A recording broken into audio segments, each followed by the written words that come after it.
Mayong adlaw mga kaigsunan ug mga suod natno ug mga tigpaminaw. Welcome na usab sa atong pinalanggang mga programa sa kahanginan. Din kita magatuki sa pulong sa Ginoo ug magatuon sa kamatuoran nga magahatag og kahayag sa atong espirituhanong kinabuhi.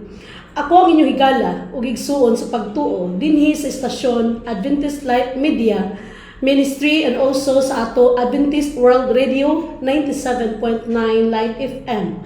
Og nini atong programa na lukad diri sa inubulan sa Live Samis Oriental. Kini atong programa Mangandam Ta. Matag Domingo alas 3 pingon sa alas 4 sa hapon.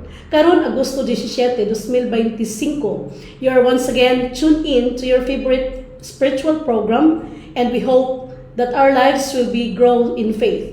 This is your friend, teacher, companion, Tina Dahilan Sadora, inviting you to join me in this sacred hour of reflection.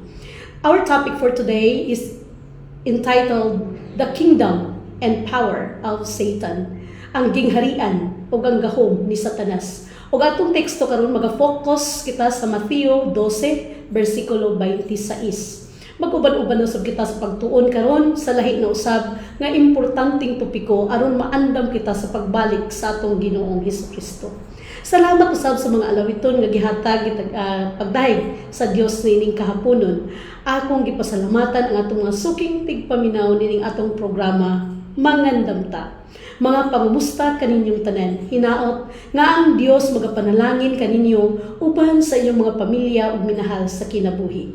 Shout out di ay sa atong mga followers Gilbert Valmoria, Babasol from grade 11 Ponce, inubadan sa mga grade 11 students from Baliwagan National High School, specifically the Humanities and Social Sciences, yung students na nag-follow sa atong programa Matag Domingo.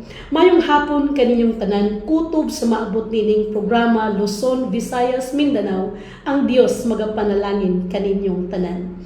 So sa dili pa natusugdan ang atong topiko nining kahaponon, akong gihangyo kamo sa pagduko sa itong mga ulo aron sa pag-ampo. Ginoo nga labing gamhanan, salamat sa pribilehiyo sa pagtuon sa imong pulong karon. Hatagi kami og kahayag og pagsabot aron among masabtan ang mga plano sa kaaway ug ang among masaligan ang imong gahom. Pasaylua ang among mga sala. Kining tanan among gipanayo gipsalamatan sa ngalan ni Jesus. Amen.